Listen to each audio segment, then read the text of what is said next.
Last के 1 से 1.5 साल में हम लोगों ने देखा है कि इंडियन स्टॉक मार्केट काफ़ी साइडवेज ट्रेंड कर रही है या फिर नीचे जा रही है। ये सब आइडियली 3 मेजर रीजंस के कारण हो रहे हैं। सबसे पहला and the most important reason है आरबीआई, जो कि इंडिया की सेंट्रल बैंक है, वो इंटरेस्ट रेट को बढ़ा रही है। ये इसलिए हो रहा है क्योंकि आरबीआई को हमारे इकोनॉमी में इन्फ्लेशन को कंट्रोल करना है। जब कोविड हुआ था तो आर्टिफिशियल लिक्विडिटी को पुश करने के लिए आरबीआई ने इंटरेस्ट रेट को काफ़ी घटा दिया था, जिसके कारण हमारा इन्फ्लेशन डेटा काफ़ी ज़्यादा ऊपर हो चुका है।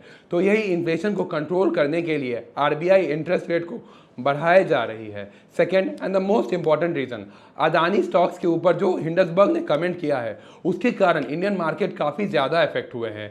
ये आइडियली हिंडसबर्ग ने कमेंट किया है अदानी के फंडामेंटल्स के ऊपर कि कंपनी की प्रॉपर वैल्यूएशन नहीं है।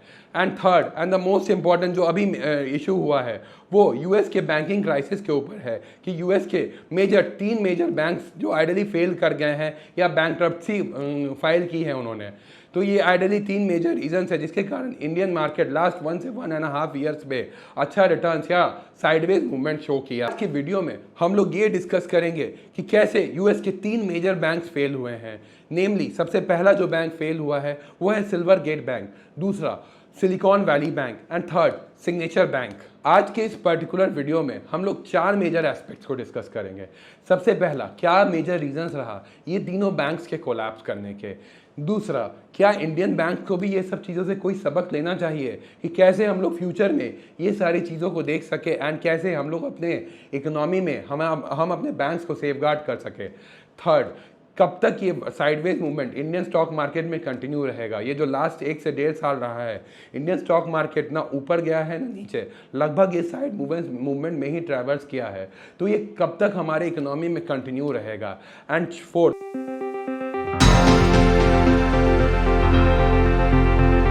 अब क्या होगा सिलिकॉन वैल्यू में जिनका डिपॉजिट सिलिकॉन वैल्यू में था उनके उन डिपॉजिटर्स का क्या होगा, उनके पैसे कब तक वापस मिलेंगे या कैसे वापस मिलेंगे। हेलो एवरीवन, मैं देवांशु रॉय इन्वेस्टमेंट सॉल्यूशन से आज आपके लिए एक नए टॉपिक ऑफ डिस्कशंस के लिए लाया हूं। चलिए आज का वीडियो हम लोग इस टॉपिक ऑफ डिस्कशन पे शुरू करते हैं।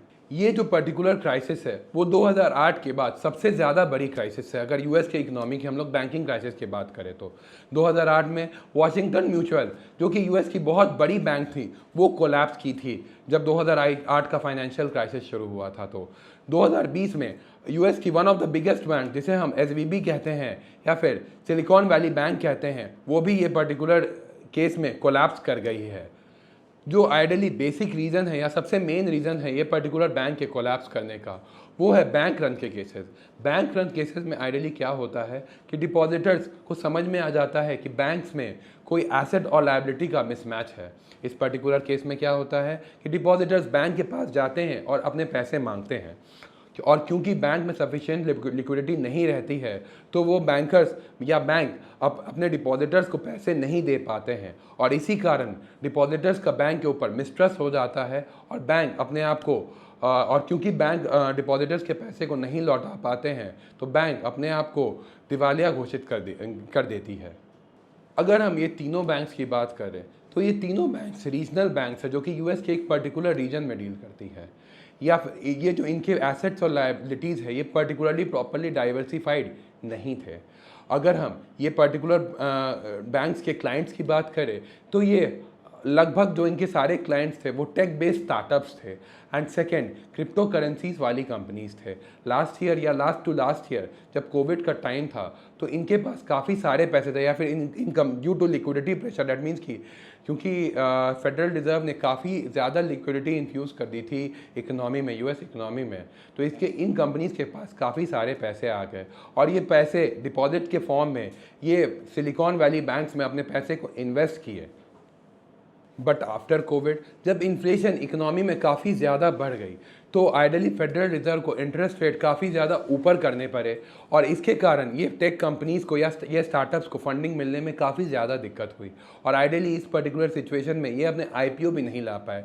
तो ये टेक कंपनीज अपने डिपॉजिट की ओर देखने लगे कि जो पैसे इन्होंने कोविड के टाइम से ये एसवीबी बैंक में जमा किया था वो पर्टिकुलर डिपॉजिट्स को वो लिक्विडेट करना चाह रहे थे ताकि उनकी बिजनेस ऑपरेशंस चलती रहे। एंड इन पर्टिकुलर बैंक्स के जो क्रिप्टो रिलेटेड क्लाइंट थे या फिर क्रिप्टो रिलेटेड कंपनीज थे, वो पर्टिकुलर कंपनीज भी जब इंटरेस्ट रेट बढ़ाया फेडरल रिजर्व में, तो ये पर्टिकुलर कंपनीज भी बहुत अच्छा नहीं परफॉर्म करने लगे।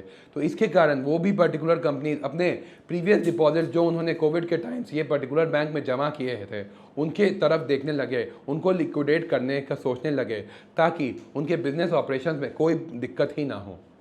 और दूसरी तरफ कोविड के समय में ये पर्टिकुलर बैंक्स को काफ़ी ज़्यादा इन स्टार्टअप्स के साथ पैसे आए थे। तो ये पर्टिकुलर बैंक्स ने ये पर्टिकुलर डिपॉजिट्स को जो उन्होंने ये स्टार्टअप से मिले हैं या फिर क्रिप्टो करेंसीज वाली कंपनी से मिले हैं, तो उन्होंने ये पर्टिकुलर बैंक्स को दिए और ये बैंक ने ऑन द अदर हैंड ये पर्टिकुलर फंड्स को गवर्नमेंट सिक्योरिटीज़ में इन्वेस्ट कर दिया था। बट जब इन कंपनीज़ को लिक्विडिटी की कमी मिली, दैट मीन्स कि उन्हें अपने बिजनेस ऑपरेशंस को रन करने के लिए ये पर्टिकुलर पैसे वापस से चाहिए थे, तो उन्होंने बैंक को अप्रोच किया और इस पर्टिकुलर केस में बैंक को 2 रीजंस के कारण लॉस हुआ।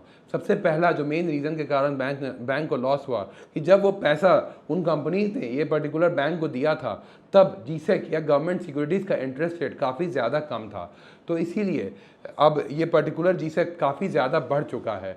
तो अब जब कंपनीज ये पर्टिकुलर पैसे को लिक्विडेट करना चाहती है, तो इन लिक्विडिटी को मेंटेन करने के लिए बैंक्स को ये पर्टिकुलर जीसेक्स बेचने पड़ गए और इसके कारण उनको काफ़ी ज़्यादा लॉस फेस करना पड़ा। अब बैंक ने कैसे अपने आप को सेफगार्ड किया ये पर्टिकुलर लिक्विडिटी को मेंटेन करने के लिए? बैंक ने आइडियली ट्राई किया कि उनके पास पैसे या फंड वो रेज कर पाए बाय इक्विटी या फिर डेट पेपर्स, ताकि वो अपने स्टॉक्स को सेल कर पाए एंड ये पर्टिकुलर जो लिक्विडिटी आई है वो इस रिडम्पशन प्रेशर को एक्सेप्ट कर पाए एंड अपने डिपॉजिटर्स को पैसे दे पाए। जब मार्केट में ये पर्टिकुलर चीज़ बाहर आई कि बैंक में एसेट लायबिलिटी मिसमैच है और बैंक अपने डिपॉजिटर्स को पैसे नहीं दे पा रहे हैं, तो इसके कारण सभी डिपॉजिटर्स बैंक में गए और अपने डिपॉजिट्स को मांगा ताकि वो अपने डिपॉजिट्स को वो सेफगार्ड कर पाए। बट बैंक्स ने ये लिक्विडिटी नहीं मेंटेन कर पाई और वो डिफ़ॉल्ट कर गए। अब इस पर्टिकुलर वीडियो में हम लोग ये जानेंगे कि क्या ये क्राइसिस 2008 के फाइनेंशियल क्राइसिस से बड़ी है? तो इसका आंसर नहीं है, क्योंकि 2008 में काफ़ी ज़्यादा बड़ी इंस्टीट्यूट या काफ़ी ज़्यादा बड़े बैंक ने यूएस में डिफ़ॉल्ट किया था और 2023 की बात करें तो कंपैरेटिवली बहुत स्मॉल स्केल में बैंक ने डिफ़ॉल्ट किया है और आइडियली ये पर्टिकुलर बैंक को भी बचाने के लिए कोई बड़ा एक बैंक आ जाएगा एंड सारे डिपॉजिटर्स के पैसे को ये लौटा दिया जाएगा।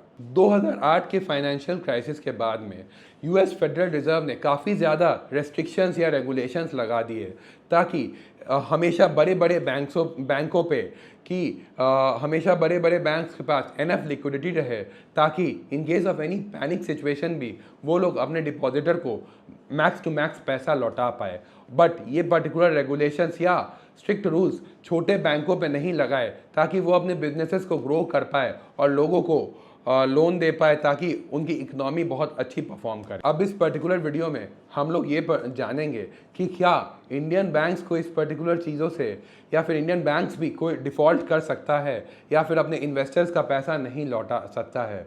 तो इसका आंसर है नहीं। अभी तो इंडियन इकोनॉमी में काफ़ी ज़्यादा अच्छा ग्रोथ दिख रहा है, जो कि बैंकिंग सिस्टम की बात करें तो, क्योंकि इंडियन के रेगुलेटर्स काफ़ी ज़्यादा स्ट्रिक्ट है। इंडिया में लिक्विडिटी रेशियो काफ़ी ज़्यादा हाई रखा जाता है ताकि in case of any emergency depositors को बैंक बहुत आराम से अपना पैसा लौटा दे पाए। एंड सेकेंड, इंडिया में अभी बहुत अच्छा लोन ग्रोथ साइकिल चल रहा है। फॉर एग्जांपल अगले 3 से 4 साल तक इंडिया का लोन ग्रोथ साइकिल काफ़ी ज़्यादा हाई रहना चाहिए, क्योंकि ये बहुत ही सिक्लिकल साइकिल है। तो अगले 3-4 साल तक इंडिया का लोन ग्रोथ काफ़ी ज़्यादा हाई रहेगा। उसके बाद कुछ प्रॉब्लम आ सकता है एनपीए नंबर्स का, जिसके कारण इंडियन बैंकिंग सिस्टम में might be in case of very high NPA numbers कोई प्रॉब्लम हो सकती है, ऑल्दो इसकी पॉसिबिलिटी बहुत ज़्यादा कम है। But for the time being Indian economy काफ़ी ज़्यादा अच्छा फ्लरिश कर रही है एंड इंडियन के बैंकिंग सिस्टम में कोई भी ऐसा प्रॉब्लम नहीं है ताकि इंडियन बैंक डिफ़ॉल्ट कर जाए। इस पर्टिकुलर वीडियो में हम लोग ये जानेंगे कि इंडियन स्टॉक मार्केट क्यों लास्ट 1 से 1.5 साल साइडवेज मूवमेंट ट्रेंड कर रही है। दैट मीन्स कि इंडियन स्टॉक मार्केट क्यों अपवर्ड जर्नी नहीं शो कर रही है। ये आइडियली 2 मेजर रीजंस के कारण है। सबसे पहला जो टेम्प्रेरी रीज़न है वो अभी का जो यूएस का फाइनेंशियल क्राइसिस हुआ या फिर हिंडनबर्ग रिपोर्ट जो कि अदानी के अगेंस्ट निकाला गया, उसके कारण ये सब टेम्प्रेरी रीजंस है जिसके कारण ये इंडियन की स्टॉक मार्केट काफ़ी ज़्यादा बढ़ नहीं पाई या फिर एक अप ट्रेंड नहीं शो कर पाए। ये पर्टिकुलरली टेम्प्रेरी रीजंस या फिर सेंटिमेंटल रीजंस है जिसके कारण इंडियन स्टॉक मार्केट ऊपर नहीं बढ़ रही है। अगर हम परमानेंट रीजंस की बात करें तो परमानेंट रीजन, जब तक यूएस में इन्फ्लेशन डेटा बहुत ज़्यादा हाई रहेगा तब तक यूएस के फेडरल रिजर्व अपने इंटरेस्ट रेट को बढ़ाते रहेंगे और ये बढ़ाने के कारण सारा जो इन्वेस्टर्स का पैसा है या एचएनआई का पैसा है या फॉरेन इन्वेस्टर्स का जो पैसा है वो इंडियन मार्केट या इमर्जिंग मार्केट से निकल के यूएस के ट्रेजरी बिल्स की तरफ जाते रहेगा, क्योंकि यूएस के ट्रेजरी बिल्स को सबसे ज़्यादा सेफ या सेफ हेवन माना जाता है। तो सारे पैसे को इंडियन मार्केट से निकाल के यूएस मार्केट या फिर यूएस के ट्रेजरी बिल्स में डिपॉजिटर्स इन्वेस्ट कर देंगे। इसके कारण इंडियन इकोनॉमी या फिर कोई भी पर्टिकुलर इकोनॉमी बढ़ नहीं सकती या ग्रोथ नहीं शो कर सकती है। तो आइडियली ये इन्फ्लेशन जो राक्षस है इसको कंट्रोल करना काफ़ी ज़्यादा ज़रूरी है अगर हम अपने इकोनॉमी के ग्रोथ के ऊपर फोकस करना चाहते हैं। तो अगर हम फाइनली इस पर्टिकुलर वीडियो में ये चीज़ जाने कि ये सिलिकॉन वैली बैंक का अब क्या होगा या फिर डिपॉजिटर्स को अपने पैसे मिलेंगे या नहीं, तो अभी जब मैं इस वीडियो को शूट कर रहा हूँ तो हम लोगों को पता चला है कि सिलिकॉन वैली को एचएसबीसी बैंक ने एक्वायर कर लिया है। तो जो भी सारे डिपॉजिटर्स है या फिर जो भी टेक कंपनीज है जिन्होंने सिलिकॉन वैली को अपने पैसे लेंड किए थे, तो ये पर्टिकुलर पैसे एचएसबीसी बैंक के द्वारा वापस से लौटा दिए जाएंगे एंड बैंकिंग सिस्टम को यूएस में बहुत ज़्यादा अच्छे से रेगुलेट कर दिया जाएगा ताकि इन फ्यूचर ये पर्टिकुलर प्रॉब्लम्स शो नहीं कर पाए एंड डिपॉजिटर का पैसा हमेशा सेफ रहे। अगर आपको ये वीडियो अच्छा लगा तो इस वीडियो को ज़रूर लाइक करें एंड चैनल को ज़रूर सब्सक्राइब करें। अगर आपके कुछ व्यूज़ है ये पर्टिकुलर इकोनॉमिक्स या ये पर्टिकुलर इंसिडेंट से आप कुछ बताना चाहते हैं या हमारे के साथ शेयर करना चाहते हैं तो नीचे कमेंट सेक्शन में ज़रूर बताएं। अगर आपको अपनी financial planning, investment planning, goal planning हमारे साथ करवानी है तो नीचे दिए गए हमारे फ़ोन नंबर्स पर ज़रूर संपर्क करें। Thank you.